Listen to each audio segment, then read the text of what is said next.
I think it almost feels like a legitimate question today. Does his play compensate for all of the other stuff that seems to come with him, particularly in the last 2 weeks? It potentially can. It can compensate for it, but right now it's not. And the unfortunate part is, look, this team is built in such a way that there aren't enough organic leaders on this football team that could go to him and literally just say, Odell, look, enough. Seriously, you are a passionate player. You wear your emotions on your sleeve. You are very demonstrative, but there's a time and a place for it. And right now, we just don't need to be dealing with all the other stuff that we're dealing with, in addition to the fact that you're sitting over there headbutting fans, leaving the field early, whether or not you went to get an IV or not. We just don't need it. We just don't. And you know what? When you're building football teams, see, to me, on the best teams that I've been on, the best football teams have their leaders at the command and control centers, meaning this. It's either the quarterback, it's either an offensive center, it's a Mike linebacker, it's a safety. It's those guys who are right down the middle of your football team who are talking all the time. Centers are always talking to other offensive linemen. Quarterbacks are talking to wide receivers. Mike backers are talking to the front. The safeties talking to the rest of the secondary. Those are the guys who teams are used to hearing. So think about guys like Ronnie Lott. Think about guys like that, Mike Singletary, Carl Banks, those kind of guys, Carl Banks, the old New York Giant. Sure. And strong, quarterbacks who, look, this is one of the things that Eli has always gotten a pass on this because he's won Super Bowls.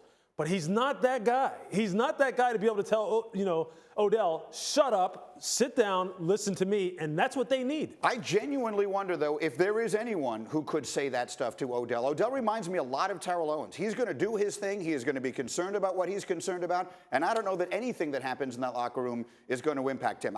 That's my position, observing it from the outside. What are you seeing? First and foremost, this is a bad football team. So I'm not going to lay blame for all of the Giants' issues on him. Right. Okay. Eric Flowers got released. Eli Apple's getting burned. These are players that they invested high draft picks in. They're not performing.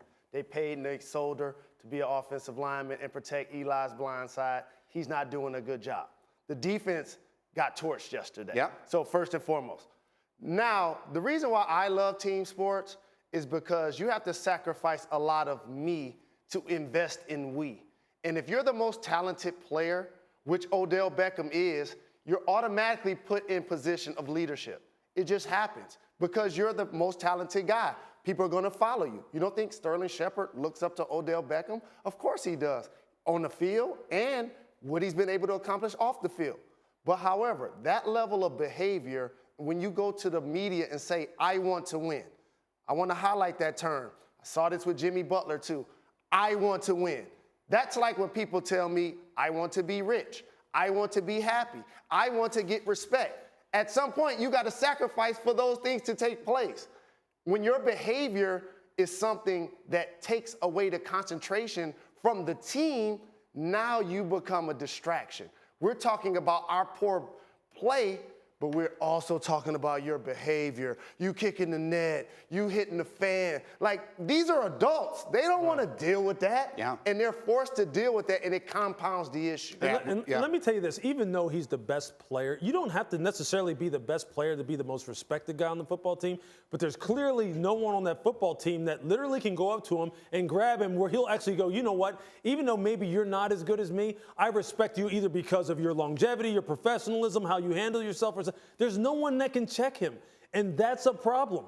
That's a problem because I'm telling you, on the best teams, there's always somebody. I think back to the great Ronnie Lott. I'll tell you what, in the 49ers' heyday, there was nobody who would question Ronnie Lott when he told you enough's enough. Nobody. And there's nobody on the Giants who can do that. All right, we're going to get back to this.